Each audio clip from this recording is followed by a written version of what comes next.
suivez les prix du livre avec shop.leshopdormarseille.com.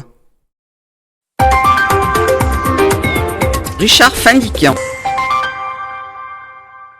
Alain Boer, bonjour. Bonjour. Vous êtes professeur au Conservatoire national des arts et métiers, responsable scientifique du pôle sécurité, défense, renseignement. Vous enseignez également la criminologie à New York et à Shanghai. Vous publiez aujourd'hui chez Fayard un livre passionnant, Au commencement était la guerre, ouvrage dans lequel vous analysez les conséquences globales de la guerre en Ukraine. Vous dites notamment qu'une fois le mur de Berlin tombé, l'ennemi ayant disparu, notre vision du monde était devenue celle des bisounours. Nous avons pensé vivre dans un monde de globalisation heureuse pour l'éternité, un monde où il n'y avait plus d'amis ni d'ennemis, un monde fait de fournisseurs et de clients, Alain Boer.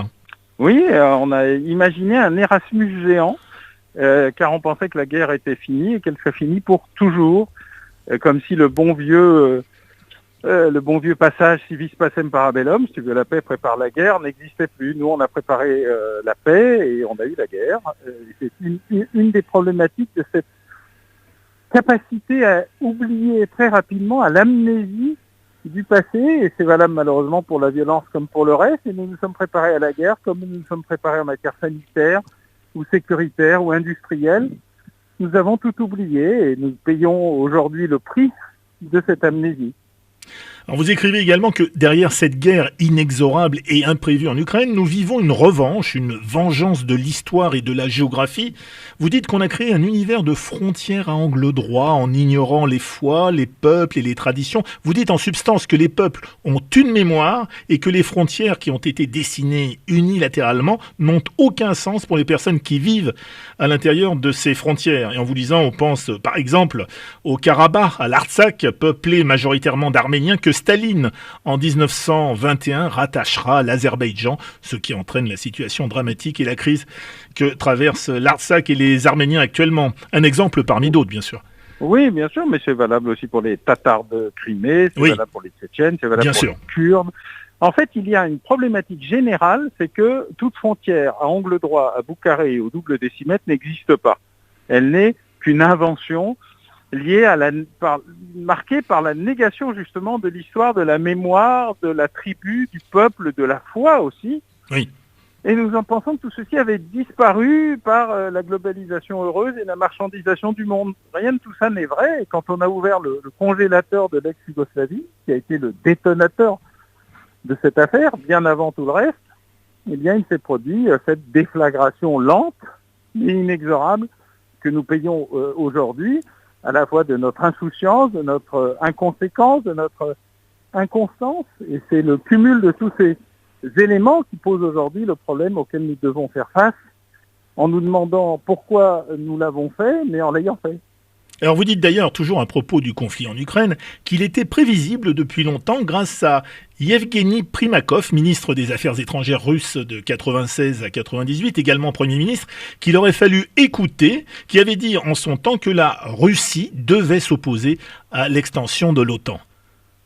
Oui, en fait, il y a eu pendant 10 ans, contrairement à ce que pensent les Russes, et disent eux-mêmes d'ailleurs, une illusion d'optique parce que l'Alliance Atlantique, les États-Unis, l'Europe, ont voulu sauver la Russie de l'effondrement. Ils étaient très anti-RSS, mais plutôt pro-russes. Et donc, ils ont essayé de trouver une situation où il n'y aurait pas le vide, car la nature ayant horreur du vide, les Européens et les Américains ont parfaitement compris qu'il fallait conserver quelque chose. Et pendant 10 ans, l'OTAN, l'Alliance Atlantique, l'Europe ont essayé désespérément de tenir la Russie la tête hors de l'eau, et ça n'a pas marché. À la fois parce que la dérive économique, le désastre de ce qu'était l'Union soviétique, s'est révélé dans toute son drame et sa catastrophe et a amplifié une crise sociale qui était masquée par les subventions massives et le fait que personne n'ayant rien, ça ne se voyait pas trop. Là, les écarts, évidemment, la capacité du crime organisé à intervenir ont posé d'immenses problèmes. Et puis tout d'un coup, se rendant compte que ça ne servait à rien, il a été décidé de faire entrer dans l'Alliance Atlantique un certain nombre de pays qui étaient très demandeurs et qui n'étaient pas dans la sphère slavo-orthodoxe traditionnelle. La Tchéquie, la Slovaquie, la Hongrie, la Pologne, les pays baltes. Mais il y avait une ligne rouge. La ligne rouge, c'était l'Ukraine, la Géorgie et Kaliningrad. Évidemment la Biélorussie, mais personne n'a jamais discuté jusqu'à récemment de la capacité de la Biélorussie à, entre guillemets, passer à l'ouest. Ce qui est une erreur d'ailleurs, puisque les peuples ont toujours une volonté, c'est celle de la liberté ou de la démocratie. Arrivé à ce moment précis, il y a eu un événement.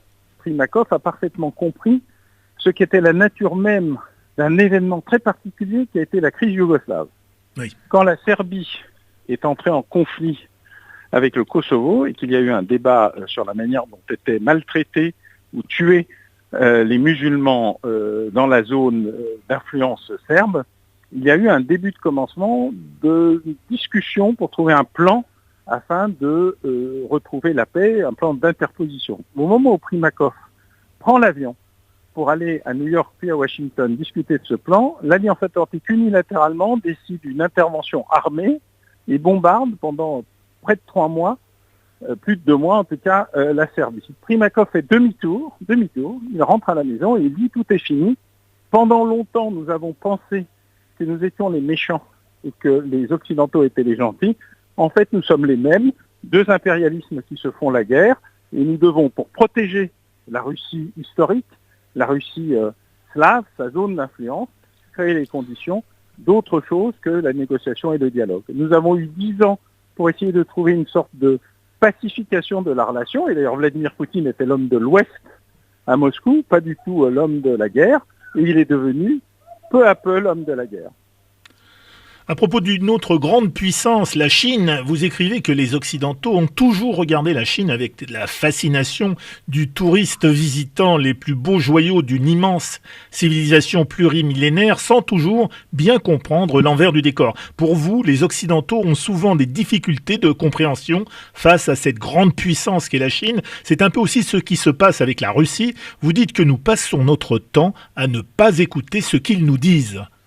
Oui, c'est assez étonnant d'ailleurs parce que les dictateurs comme les terroristes, ou sans revenir à la réduction ad Hitlerum sur la lecture de Mein Kampf, passent leur temps à nous dire écrire, chanter, crier, hurler ce qu'ils vont faire et nous passons un temps tout aussi impressionnant à ne pas les écouter et ne pas les entendre.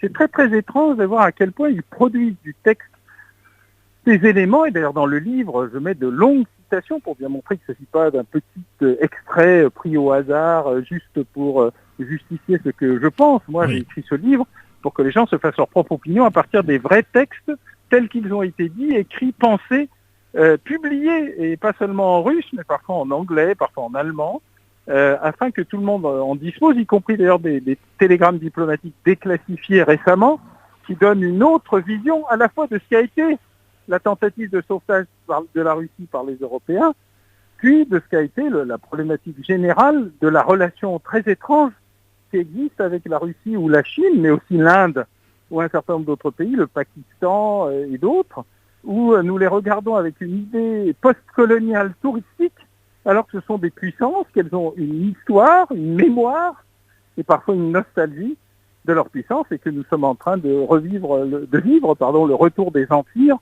et que ceci nous dépasse totalement, puisque nous oublions même qu'ils ont pu exister, et je raconte surtout la capacité qu'avait Zbigniew Brzezinski, le plus génial apprenti sorcier du siècle, génial mais apprenti sorcier, qui a à la fois généré l'affaire afghane et la destruction de l'URSS, et l'affaire ukrainienne et la renaissance de la guerre. Alain Bauer, revenons en France et parlons de la crise des retraites et de cette poussée de violence que la France traverse actuellement. Vous dites que cette crise n'est pas différente de la crise des Gilets jaunes. Pour vous, c'est toujours la même crise qui continue. Oui, alors la France a inventé la jacquerie il y a 1000 ans, donc ça a toujours été un pays violent. C'est un pays d'autant plus violent qu'en France, l'État a créé la nation. C'est le seul État-nation. Partout ailleurs, des nations ont créé des États. Et donc cet État-nation, il est par nature... il ne négocie, il ne discute, il ne dialogue que dans le rapport de force. Il n'aime pas la discussion souple, calme. Ce n'est pas un pays social-démocrate ou un pays protestant, comme aurait dit mon ex-patron Michel Rocard. C'est plutôt un pays qui aime bien la confrontation, le rapport de force, et qui vit toujours dans cette expression de la violence. Mais il y a eu une nouveauté.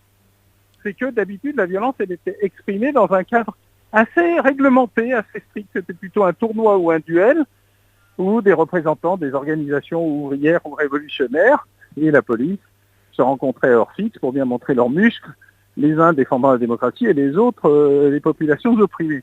Là, il y a eu l'apparition, avec les Gilets jaunes, d'une nouvelle catégorie de population, des Français pauvres, qui manifestaient d'ailleurs le week-end parce que le reste de la semaine, ils travaillaient, qui étaient dans cette France périphérique des ronds-points et qui ont découvert qu'ils pouvaient occuper les centres-villes, notamment le centre de la ville, et qui, sans aucune culture de la manifestation, de la revendication, se sont trouvés face à une incompréhension sur la manière dont on pouvait exprimer ces difficultés, et l'ont exprimé évidemment au bout d'un moment par la violence, et les amateurs de la manifestation se sont retrouvés face à des amateurs du maintien de l'ordre, puisque, comme on a traité nos services de police, notamment les spécialisés dans le maintien de l'ordre, comme on a traité médecins, infirmières ou militaires, on était un peu en manque de personnel et qu'on a mobilisé ce qu'on pouvait avec des équipements extrêmement inadaptés pour gérer ces manifestations.